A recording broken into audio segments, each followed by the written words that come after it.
Asset افریقی ملک Kenya کے شہر ممباسا کے اطراف میں عاشقان رسول کی دینی تحریک دعوت اسلامی کے شعبہ FGRF کے تحت ہونے والی قربانی کے گوشت کی تقسیم کا سلسلہ ہوا، جس کے لیے کم و بیش 285 سے زائد چھوٹے اور بڑے جانوروں کی قربانی کی گئی تھی۔ اس تقسیم سے قبل مبلغ دعوت اسلامی نے شعبہ FGRF کے ذمہ داران کی رہنمائی کی، جبکہ اس حوالے سے شعبہ مدنی کورسز اوورسیز ذمہ دار نے مدنی خبروں کو بتایا۔ پیارے پیارے اسلامی بھائیوں اور مدنی چینل کے ناظرین، اس وقت ہم افریقہ کے ملک کینیا کے اندر موجود ہیں اور الحمدللہ دعوت اسلامی کے 80 سے زیادہ شعبہ جات ہیں۔ ان میں سے ایک شعبہ FGRF کے تحت یہاں کینیا میں تقریباً سینکڑوں بکرے ذبح کیے گئے اور ان کا گوشت الحمدللہ عاشقان رسول تک پہنچانے کا سلسلہ بھی کیا گیا ہے۔ آپ اسلامی بھائیوں سے بھی التجا ہے، اس کے علاوہ اور اس طرح کے کاموں میں آپ ہیلپ کرنا چاہیں تو FGRF شعبے کے تحت تعاون فرمائیں۔ FGRF کے تحت تقسیم ہونے والے اس گوشت کو مختلف بیگز میں پیک کرنے کے بعد انہیں ممباسا کے اطراف علاقے لیکونی شلی بیچ لے جایا گیا، جہاں مقامی عاشقان رسول میں گھر گھر جا کر اس کی تقسیم کاری کی گئی۔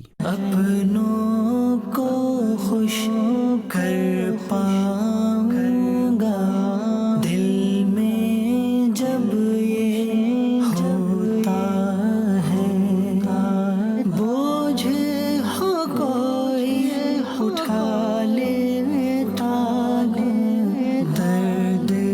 اگرچہ ہوتا